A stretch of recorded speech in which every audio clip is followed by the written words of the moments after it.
warahmatullahi wabarakatuh. Selamat pagi Pak Tarto. Pagi.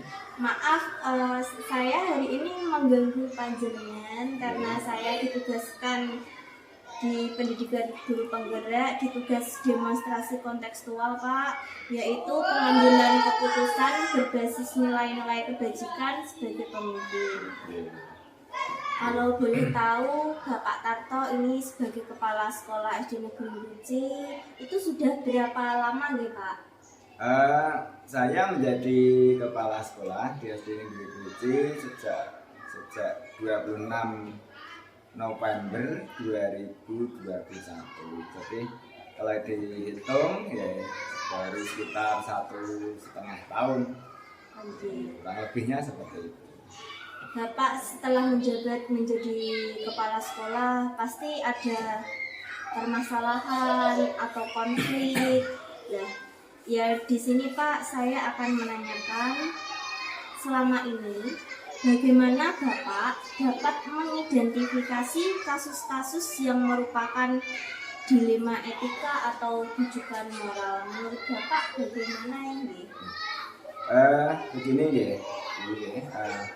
Bahwa kasus dilema etika itu dimana kasus itu kan benar melawan benar ya.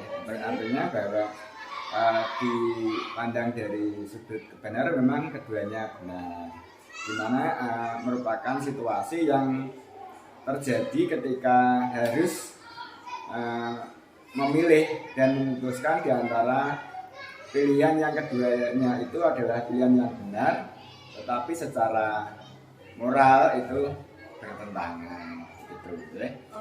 Sedangkan rujukan moral ini situasi atau keadaan ketika harus mengambil sebuah keputusan antara benar dan salah. Itu. Bapak. Dan selanjutnya karena tadi kasus itu ada yang benar melawan benar atau benar melawan salah. Dan selama ini bagaimana Bapak menjalankan pengambilan keputusan di sekolah Bapak, terutama untuk kasus-kasus di mana ada dua kepentingan yang sama-sama benar atau sama-sama mengandung nilai kebajikan. Menurut Bapak bagaimana nih? Jadi sebelum pengambilan keputusan, kasus dilema etika itu harus dilakukan pengumpulan fakta, jadi pengumpulan data dan fakta secara benar. Kemudian memanggil atau menggali informasi dari pihak-pihak yang terlibat. Ya, ada berapa yang terlibat ya kami mintai informasi dengan sebenar-benarnya. Kemudian yang berikutnya adalah menganalisa benar dan salah. Jadi dari masing-masing informasi tadi nanti dianalisa kebenaran dan salahnya. Kemudian dicarikan solusi atau carikan alternatif solusi penyelesaiannya masalah itu. Nah, setelah itu baru kemudian membuat sebuah keputusan. Jadi dari analisa tadi kemudian dibuat sebuah keputusan dan terakhir adalah merefleksi keputusan yang sudah diambil tersebut. Oke Bapak. Dan selanjutnya tadi setelah Bapak menjalankan pengambilan keputusan di sekolah Bapak yang dua-duanya sama penting ya Pak. Dan selanjutnya langkah-langkah atau prosedur seperti apa yang biasa Bapak lakukan selama ini? Yang langkah-langkah yang dilakukan, yang pertama adalah mengumpulkan fakta atau mencari fakta yang kebenaran. Yang kedua memanggil pihak-pihak yang terlibat. Pihak-pihak yang terlibat ini dipanggil untuk dimintai informasi, kemudian mencari solusi alternatif solusi pemecahan masalah. Kemudian pengambilan keputusan, baru berikutnya adalah merefleksi hasil keputusan tersebut. Oke. Itu yang langkah-langkah yang Bapak ambil nggih. Terus selanjutnya Bapak, hal-hal apa saja yang selama ini Bapak anggap efektif dalam mengambil keputusan pada kasus-kasus dilema etika Bapak? Hal-hal yang efektif dalam pengambilan keputusan dalam kasus dilema etika ini yaitu adalah menelaah siapa yang terlibat, kemudian sifat urgensi atau apa nih, mendesak, urgensi atau sifatnya itu mendesak atau tidak gitu. Kemudian kasus dilema etika tersebut dan pengambilan alternatif solusinya. Jadi yang pertama tadi saya sampaikan adalah menelaah siapa saja yang terlibat. Kemudian yang kedua adalah sifat dari urgensi masalah itu. Terus dan berikutnya adalah pengambilan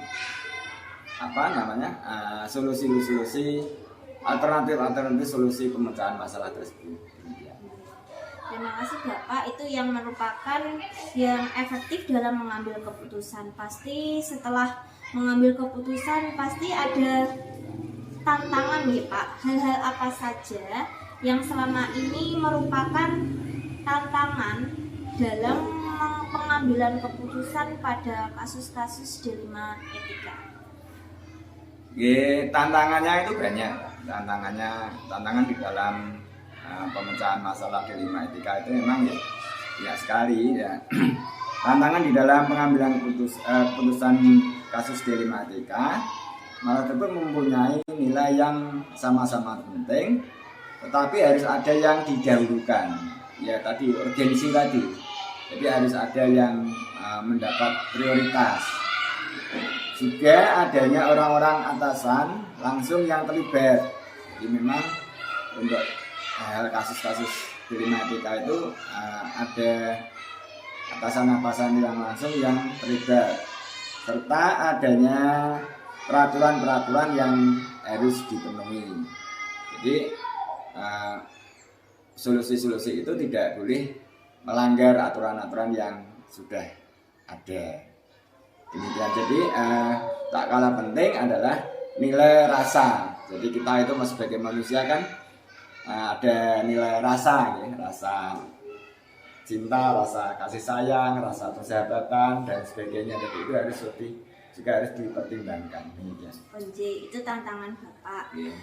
Setelah Bapak mengidentifikasi tantangan tersebut, apakah Bapak memiliki sebuah tata kelola atau jadwal tertentu dalam sebuah penyelesaian kasus dilema etika? Apakah Bapak langsung menyelesaikan di tempat atau memiliki sebuah jadwal untuk menyelesaikannya?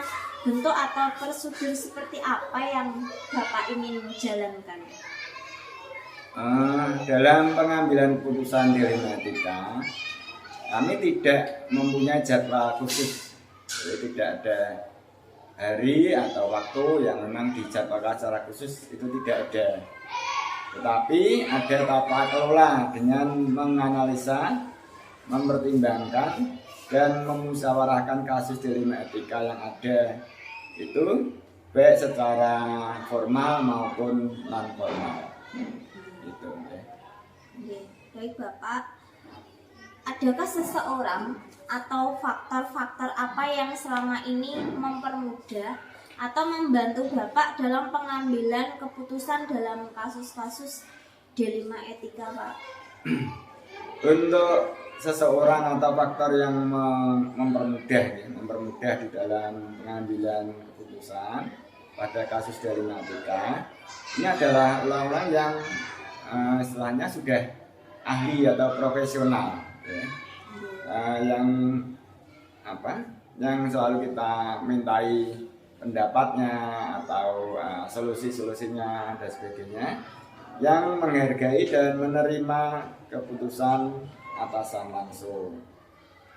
Gitu lagi. Oke, jadi Bapak itu meminta seseorang yang ahli. Yeah. Contohnya seseorang yang ahli itu siapa gitu, Pak? Ya, untuk seseorang yang ahli misalnya karena saya juga kepala sekolah yang baru saja, sehingga Oke. kami selalu meminta kepada kepala sekolah kelas senior untuk memberikan pendapat atau solusi alternatif solusi. Jadi memang pengalaman itu menjadi guru yang terbaik. Kami tidak menutup kemungkinan itu ya. Jadi orang-orang yang ahli yang sudah lama menjabat sebagai kepala sekolah tentu memiliki pengalaman yang lebih dibandingkan saya. Jadi saling berkolaborasi antara teman sejawat sesama kepala sekolah. Iya, gitu memang. Pak? Iya. Jadi memang ada kolaborasi antara teman sejawat, saling tukar pikiran, tukar pendapat, dan baru nanti yang terbaik itulah yang dijadikan sebuah keputusan.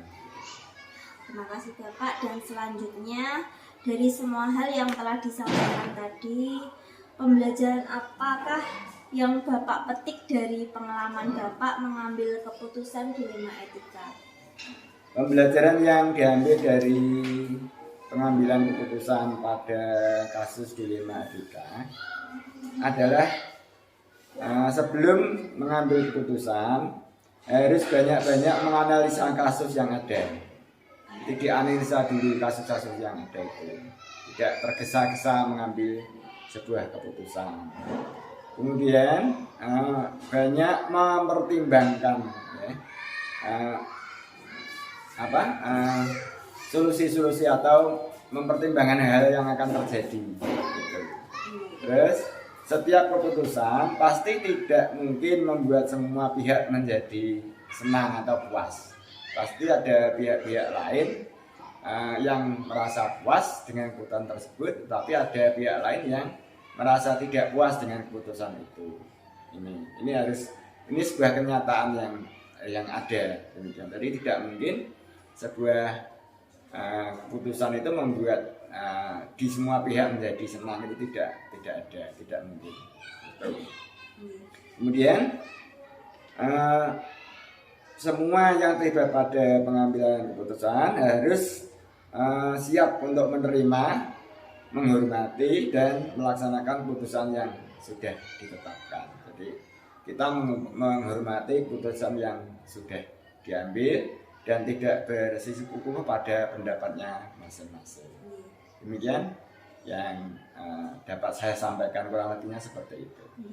Terima kasih Bapak. Jadi tadi itu kalau Bapak memiliki konflik atau permasalahan sebelumnya harus diuji terlebih dahulu ya Pak. Contohnya itu tadi Bapak itu menentukan siapa yang terlibat dahulu, menganalisis benar atau salah, membuat alternatif solusi, membuat keputusan, dan lalu keputusan Bapak direfleksikan. Terima kasih Bapak atas wawancara atau greeting question for the interview ini. Jika saya ada salah kata yang tidak berkenan di hati Bapak, saya mohon maaf untuk sebesar-besarnya. Iya Mbak, sama-sama. Saya juga apabila di dalam memberikan jawaban yang tidak sesuai dengan yang diharapkan, kemudian ini menurut pengetahuan dan pengalaman saya, mungkin ada kurang dan lebihnya juga saya mohon maaf. Kemudian monggo silakan dilanjutkan. Terima kasih ya Bapak. Selamat pagi. Wassalamualaikum warahmatullahi wabarakatuh. Waalaikumsalam warahmatullahi wabarakatuh.